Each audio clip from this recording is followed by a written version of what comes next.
예, 할렐루야. 예, 오늘 2024번째 성탄절을 기다리는 대림절 첫 번째 주일에 주님의 평강이 여러분들의 삶과 심령 속에 가득하기를 주님의 이름으로 간절히 축원합니다. 옆에 분들에게 이렇게 오늘 인사 나누시겠습니다. 예, 미리 크리스마스 인사하겠습니다. 예, 미리 크리스마스. 마이크 조금만 낮춰주십시오. 예, 조금만 내려주십시오. 그 김소월님의 산유화라는 시가 있죠. 산에는 꽃 피네, 꽃이 피네. 산에는 꽃 지네, 꽃이 지네. 꽃은 피고, 네, 꽃은 지죠. 꽃 하나를 보면 정직함, 진실함, 그 삶의 자리에서 묵묵히 지켜내는 힘을 알 수 있습니다. 들판에 핀 꽃은 아무것도 아닌 것처럼 보이지만 삭막한 들판을 살아나게 하죠. 세상을 살아나게 하죠. 무질서한 혼란, 복잡한 세상을 숨쉬게 하죠. 그게 바로 꽃의 역할이죠. 2000년 전에 하나님께서 하신 일이 그 일이었습니다. 혼란하고 복잡하고 희망 없는 이 세상 속에 살아나게 하고 숨쉬게 하는 한 역할을 하셨죠. 바로 인간의 존재로 오셔서 이 세상에 무지와 어둠 속에 있는 자들 가운데 꽃을 피게 하고 숨을 쉬게 하고 살아나게 하셨죠. 그것이 바로 예수 그리스도의 오심이고 이 성탄절을 기다리는 대림절이 주는 가장 강력한 메시지 중에 하나입니다. 예수님을 예언했던 선지자가 많습니다만은 이사야 선지자가 가장 대표적입니다. 예수님이 태어나시기 전 700년 전에 이사야 선지자는 이렇게 고백했습니다. 이사야 9장 6절 함께 읽겠습니다. 이는 한 아기가 우리에게 낳고 한 아들을 우리에게 주신 바 되었는데 그의 어깨에는 정사를 메었고 그의 이름은 기묘자라 모사라 전능하신 하나님이라 영존하시는 아버지라 평강의 왕이라 할 것입니다. 기묘자라. 기묘자는 놀라운 분이라는 뜻이잖아요. 이건 하나님됨을 의미하는 표현입니다. 모사라, 카운셀러라고 표현되어 있습니다. 우리를 유일하게 이해하시는 분이라는 거죠. 영존하시는 아버지고 전능하신 하나님이고 평강의 왕이다. 바로 이사야 선지자는 이 한 아기가 태어나게 될 텐데 그 아기는 메시아이고 그 아기는 어두운 가운데 빛을 줄 존재라고 예언하고 있습니다. 이사야가 살았던 시대가 사실은 너무너무 어두웠습니다. 이 고백을 하기 전에 이사야서 8장을 보면 이사야의 선지자 시대에 활동했던 그 시대가 얼마나 어둠의 시대였는가를 말하고 있습니다. 이사야 8장 19절을 볼까요? 19절 얼마나 어두운 시대였는가. 시작. 주절거리며 속살거리는 신접한 자와 마술사에게 물으라 하거든. 신접한 자, 마술사, 무당에게 앞날을 물었던 그런 어둠의 시대. 그리고 8장 22절 시작. 땅을 굽어보아도 환난과 흑암과 고통의 흑암뿐이리니 그들이 심한 흑암 가운데로 쫓겨 들어가리라. 땅을 굽어보아도 환난과 흑암과 고통과 흑암뿐이었으니까 땅을 더 의지했던 시대였다라는 거죠. 예수님의 시대도 마찬가지입니다. 예수님의 시대도 온통 어둠의 시대. 예수님이 태어나기 전에 그 시대도 온통 어둠의 시대였죠. 여러분, 어둡다라는 말은 무슨 의미일까요? 악과 고난이 넘쳐난다라는 뜻입니다.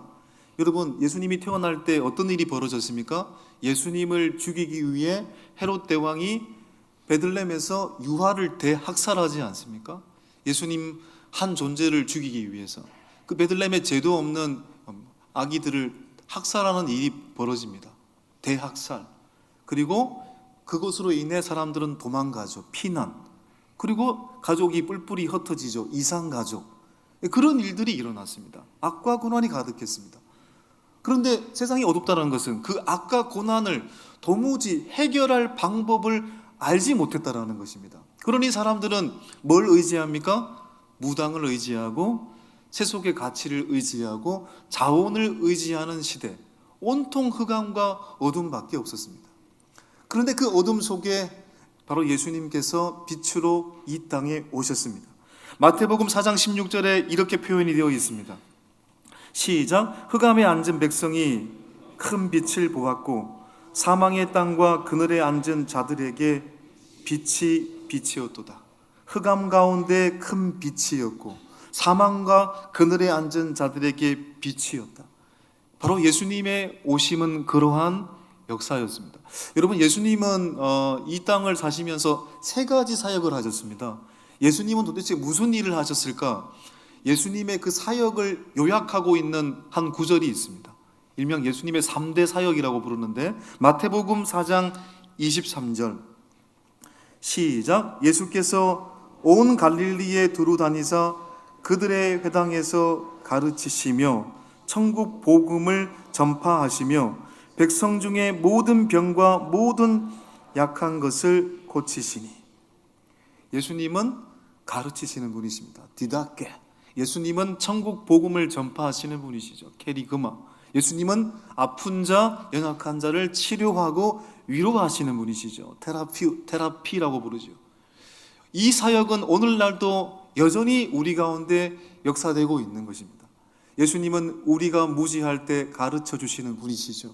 우리가 힘과 용기를 잃었을 때 성령님을 통해서 다시 우리에게 천국 복음을 전파하시며 복돋고 격려하시고 독려하시는 분이시죠. 우리가 지치고 고나고 연약할 때 우리를 치료하시고 위로하시는 분이시죠. 예수님이 이 땅에 살던 그 시절, 땅 가운데 살던 그 시절에 백성들이 마주한 가장 큰 어둠은 무엇이었을까요? 예수님은 이스라엘 땅에 태어났잖아요. 예수님이 태어났던 이스라엘 땅은 그 당시 로마의 식민지였습니다. 그러니까 그 당시에 그 로마의 팔레스타인 땅에서 사람들이 마주했던 어둠, 가장 큰 어둠은 무엇이었을까요? 바로 로마의 거짓 복음이었습니다. 로마가 그 시절은 역사적으로 보면 팍스 로마나 시절이었죠. BC 27년부터 BC AD 180년까지의 200년의 기간을 팍스 로마라고 부릅니다. 로마의 평화 시대라는 얘기죠. 로마의 평화 시대. 표면적으로 보기에는 너무나도 평화로웠던 시대였다는 겁니다. 로마가 압도하는 복음이었고 로마가 그들에게는 빛이었다는 얘기입니다. 그런데 사실 그렇지 않죠. 로마는 두 가지의 얼굴을 갖고 사람들을 대했습니다. 첫 번째는 압도하는 군사력. 당연히 그 시대는 로마 제국의 시대니까 그 군사력을 이길 나라, 사람 없었습니다. 그 압도하는 군사력과 더불어 동시에 자비로운 얼굴, 자비로운 얼굴로 가장을 했습니다. 그러니까 그 히랍 신화의 이제 여자 전사 아마조네스인가요? 한 사진 한번 띄워주시겠습니까? 이게 로마 그 시대의 로마의 모습이었습니다. 아마조네스, 그렇죠? 여전사입니다. 그런데 자세히 보시면 손에는 뭘 들고 있습니까? 검을 들고 있습니다. 머리에는 뭘 쓰고 있죠? 투구를 쓰고 있습니다. 이건 로마의 압도하는 군사력을 상징하는 거죠. 그런데 예배 시간에 적절한 이미지인지는 모르겠습니다만 여성의 가슴을 또 드러내고 있습니다. 한편으로는 자세히 보시면 한쪽 가슴을 드러내고 있습니다. 이건 뭘 의미하겠습니까? 자비로운 어머니, 이걸 표현하고 있습니다. 그러니까 로마는 두 가지의 모습으로 사람들을 대했습니다. 압도하는 군사력으로 사람으로 하여금 두려움에 떨게 했고, 또한 표면적으로는 자비로운 어머니의 모습으로 매혹의 대상이 되었죠. 여러분, 이런 로마의 복음 가운데 사람들은 어떻게 살았을까요? 정말 평화의 시대를 살았을까요? 아니죠. 정말로 압도하는 로마의 복음 앞에 압도하는 가난에 시달렸습니다. 가족으로부터, 아버지로부터 재산을 물려받아도 너무나 많은 세금이 부과됐습니다. 재산세, 토지세, 종교세, 세금을 꼽자면 20가지가 넘어요. 그러니까 이 세금 다 내고 나면 아무리 부모로부터 많은 재산을 물려받아도 로마 제국에 바치느라 다 뭐가 되겠습니까? 소농이 되고 소작인이 되고 거지가 되고 강도가 되고 그렇게 전락하고 마는 것입니다. 그러한 피폐한 삶, 아픔과 질고와 억울함을 간직한 그들 속에 바로 예수님께서는 들어가서 지배가 아니라 섬김으로 이루어지는 하나님의 나라의 비전을 심어주셨죠. 그런데 사람들은 하나님 나라의 비전을 듣고 예수님의 복음을 듣고 참 좋다라고 생각을 했겠지만 너무 이상적이야, 현실적이지 않아. 결국 이런 마음을 품으니까 그 비전으로부터 점점 멀어지는 또 삶을 살게 됩니다. 바로 그때 예수님께서 오늘 복음 4가지 밭의 비유에 대한 이야기를 말씀하고 계시는 것이죠. 4가지 밭을 말씀하십니다. 길가, 돌밭, 가시떨기, 좋은 땅. 길가에 씨가 하나 떨어졌습니다. 여러분, 길가에 떨어진 씨는 무엇을 의미할까요? 오늘 본문을 읽었습니다만 길가에 떨어진 씨는 씨가 길가에 떨어졌는데 바로 그 다음에 뭐가 나타납니까? 새가 나타나서 그 씨를 먹어버리죠. 말씀을 듣긴 들었는데 바로 마귀가 침투해서 그 말씀이 뿌리 내리지 못하도록 낚아채는 것을 의미하는 것이죠. 그러니까 믿음이 자랄 수 없고 구원이 있을 수가 없는 거죠. 여러분, 오늘날 이 현대사회에서 사람들의 마음이 너무너무 분주하지 않습니까? 분주한 세상 속에서 또 사람들과 대하면서 살다 보면은 사람들의 그 말과 행동을 통해서 뭘 받게 됩니까? 인간인지라 상처를 받게 됩니다. 그 상처를 믿음으로 해결해 나가면 되는데 그 상처를 묵상하게 되면은 어떻게 될까요? 마음을 닫아버리죠. 마음을 닫아버리니 그 속에 열매가 맺힐 수가 없는 것입니다. 그것이 길가의 상태의 믿음의 상태를 의미하는 것입니다. 두 번째, 돌밭에 씨가 떨어졌다고 했습니다. 돌밭에 씨가 떨어졌다는 것은 무엇을 의미할까요? 돌밭은 뿌리가 없다라는 걸 의미하는 겁니다. 말씀은 받는데 뿌리가 없기 때문에 조금만 어려움을 만나도 넘어지게 됩니다. 성경은 이렇게 해석을 하고 있죠. 4장 16절 17절 한번 읽어볼까요? 시작. 돌밭에 뿌려졌다는 것은 이들을 가리킴이니 곧 말씀을 들을 때에 즉시 기쁨으로 받으나 그 속에 뿌리가 없어 잠깐 견디다가 말씀으로 인하여 환난이나 박해가 일어나는 때에는 곧 넘어지는 자요. 어떤 유형의 사람들입니까? 지속성의 부족이죠. 이런 사람 특징은 처음에는 되게 열정적입니다. 열정적인데 뿌리가 없으니까 제 풀에 넘어지는 거죠. 그리고 바로 믿음의 상태에서 절망의 상태로 바로 바뀌게 됩니다. 조금만 어려움 만나도 믿음으로부터 떠나갑니다. 그리고 내가 넘어지는 이유는 내 때문이 아니라 너 때문이라고 탓을 돌리게 됩니다.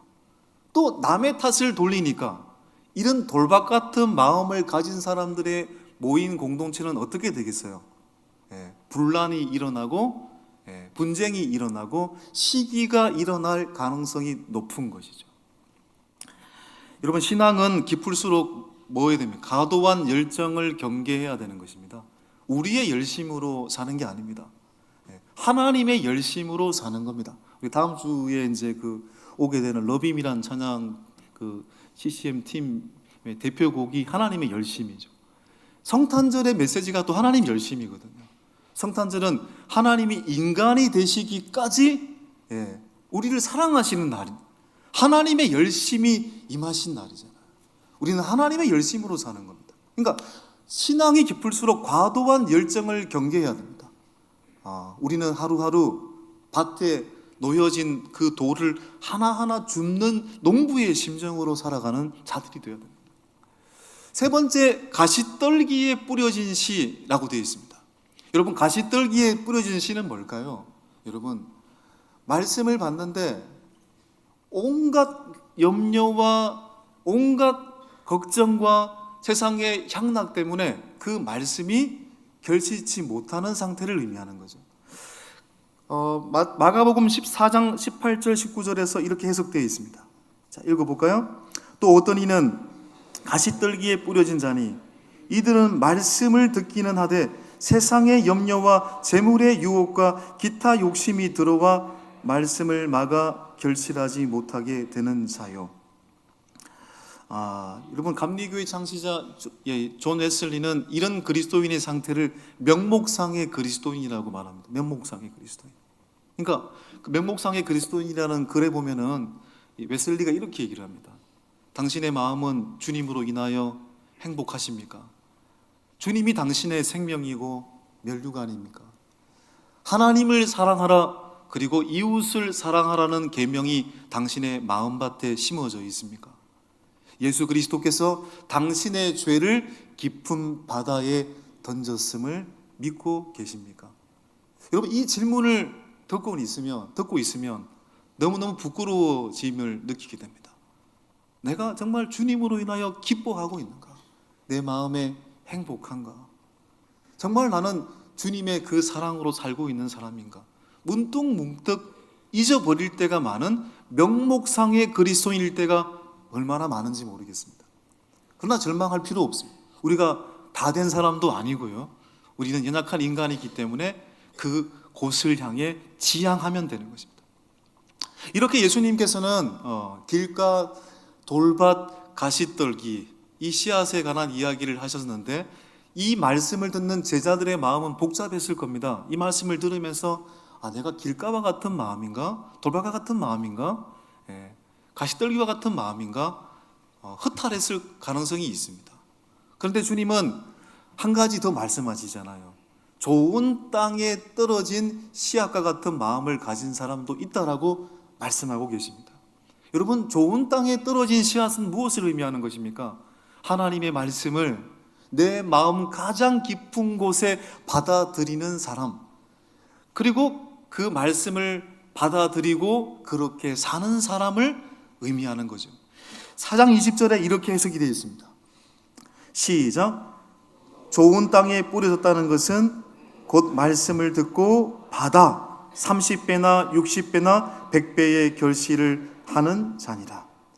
여러분 언급했듯이 시대에 탕하였던 사람이었다가 성 어거스틴이 되었던 놀라운 존재. 성 어거스틴은 고백록에서 맨 첫 장에 이렇게 고백을 하고 있습니다. 1-1에 내가 주님을 만나 안식하기까지는 참 평안이 없었나이다. 주님이 내 인생의 빛이 되지 않고서는 나는 평안을 얻을 수가 없었습니다라고 고백했습니다. 여러분 야간에 운전을 할 때 가끔씩 이제 전조등을 끄고 운전하시는 분이 계세요. 그죠? 예. 하면서 저분 이상하다. 근데 어느 날 저도 그 끄고 갈 때가 있더라고요. 근데 도심에서는 뭐 기본적인 빛이 있으니까 내가 전조등을 끄고 있는지 켜고 있는지 잊어버릴 때 간혹 있습니다. 그런데 어두운 길을 걸어갈 때, 어두운 지역을 운전할 때는 당연히 반드시 전조등을 켜야죠. 켜지 않으면 여러분 어떻게 운전을 할 수 있습니까? 앞에 뭐가 있는지 식별이 불가능하잖아요. 빛이 있어야 앞을 갈 수 있고 빛이 있어야 앞에 장애물이 무엇인지를 알고 피해 갈 수 있는 겁니다. 바로 빛은 그런 역할을 감당하는 것이잖아요. 여러분 어두운 저기 유럽의 북쪽 지역 같은 데 가면은 이제 그 1년에 몇 달 동안 여러분 빛이 거의 많이 없는 상태가 지속이 되지 않습니까? 그런 지역에 사는 사람들이 당연히 우울증에 걸릴 확률이 더 높을 거라고 보여집니다. 또 그렇게 제가 본 적도 있고요. 그래서 의사들도 여러분 우울증을 앓고 있는 사람들한테 처방을 내릴 때 어떤 처방을 내립니까? 햇빛을 많이 받으십시오. 제가 이제 수십 번 얘기했는데 제가 지금은 이 상태가 지금 옷이 너무 작을 정도로 지금 살이 쪘는데 지금 먹사가 됐습니다만은 제가 거의 한 5년 전까지만 해도 거의 한 40년 내내 저는 55kg, 60kg 여기서 왔다 갔다 했거든요. 바람에 날릴 정도의 수준. 그래서 제가 너무너무 살이 안 쪄서 한의원을 2번 갔습니다.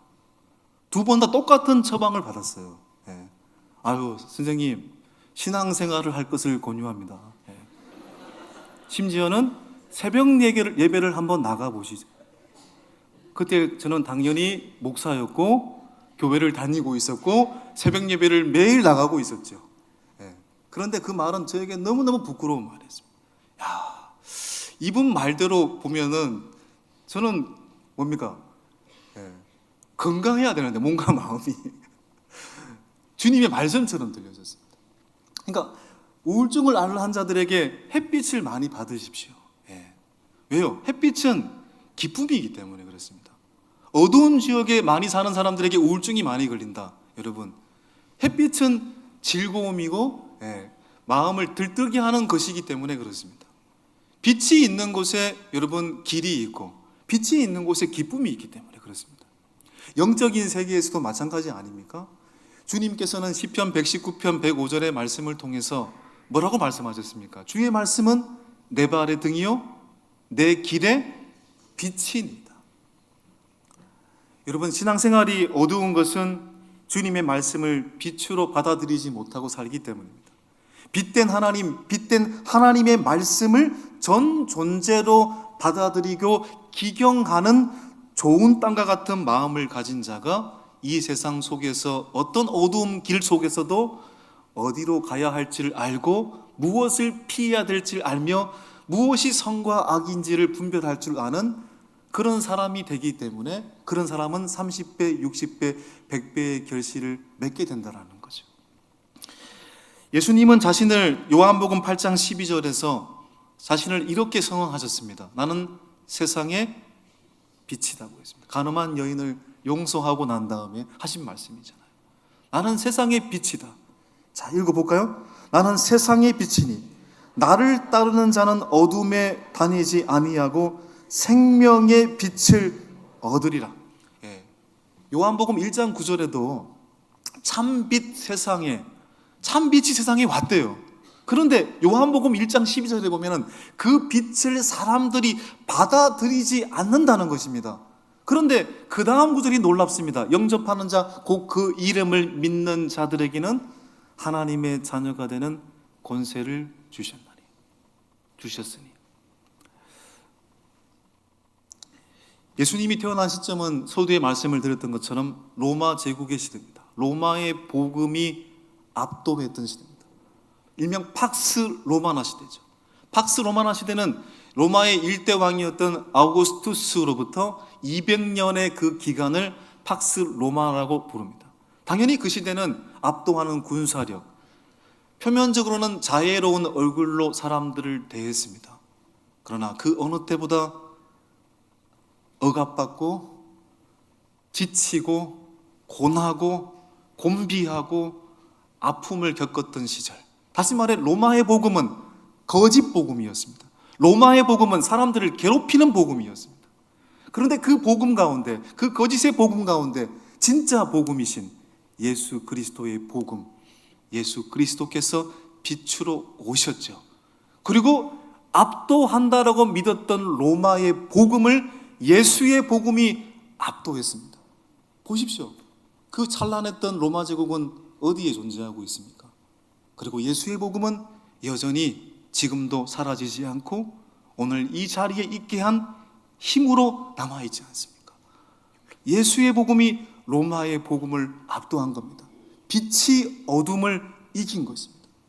여러분, 빛은 우리 안에서 오지 않습니다. 빛은 위에서부터 임하는 것입니다. 여러분, 이 세상의 빛은 어디에 있는 것입니까? 과학이 빛일까요? 발달된 과학기술이 우리에게 빛을 줍니까? 생각을 해보십시오. 과학기술이 도덕 규범을 어겼을 때 어떤 일이 일어났습니까? 역사적으로 나치 히틀러에 의해서 유대인들이 대학살을 당하잖아요. 과학기술이 도덕 규범을 어겼기 때문에 일어난 일입니다. 이데올로기가 빛입니까? 공산주의가 얼마나 많은 사람들을 피폐하게 만들고 획일화된 공산주의를 통해서 얼마나 많은 사람들은 고통 속에 있습니까? 그렇다고 자본주의가 참 빛입니까? 자본주의를 통해 소외된 사람들, 이 이데올로기를 통해서 얼마나 절망을 갖고 있는 사람들이 많겠습니까? 민주주의가 빛입니까? 아니죠. 민주주의 속에 숨겨진 가면을 들여다보면 때로는 인간을 향한 거짓이 난무할 때가 얼마나 많습니까? 결코 이데올로기가 빛일 수가 없습니다. 세상에 어떤 것이 우리에게 편리는 줄 수 있으나 진정한 평강과 안식과 빛을 줄 수는 없지요. 결국 성경은 우리에게 말씀하고 있습니다. 한 빛이 우리에게 임하였도다. 바로 그 말씀이 이사야서 9장 6절의 말씀 아닙니까? 다시 읽어보겠습니다. 시작. 이는 한 아기가 우리에게 낳고 한 아들을 우리에게 주신 바 되었는데 그의 어깨에는 정사를 메었고 그의 이름은 기묘자라 모사라 전능하신 하나님이라 영존하시는 아버지라 평강의 왕이라 할 것입니다. 우리의 무지를 계몽하고 우리의 연약함을 강하게 세우며 우리의 혼란을 질서로 바꿀 유일한 빛, 이는 한 아기가 우리에게 낳고, 이게 무슨 얘기입니까? 이는 한 아기가 우리에게 낳고, 이 아기는 그 다음 구절에 나와 있죠. 기묘자라 모사라 전능하신 하나님이라 영존하신 아버지라 평강의 왕이라, 메시아를 의미하는 거죠. 이 메시아가 임했다는 얘기입니다. 빛이 임했다라는 말입니다. 빛이 우리 가운데 임했대요. 그런데 그 빛을 누구나 받을 수 있는 것은 아닙니다. 이사야 9장 6절 말씀에 그 다음 구절을 보면 한 아들을 우리에게 주신 바 되었는데, 이렇게 표현하고 있습니다. 한 아들을 우리에게 주신 바 되었는데, 이게 무슨 얘기입니까? 그 빛을 믿음과 은혜의 선물로 받아들이는 자만이 그 빛이 비춰지게 돼 있다는 것입니다. 믿음으로 받아들이는 자, 나의 연약함을 인정하고 주님을 주님이라고 부르는 자에게 그 빛이 임한다는 것입니다.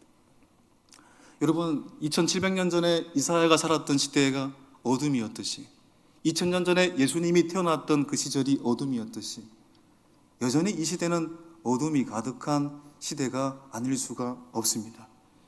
악과 고난이 여전히 가득합니다.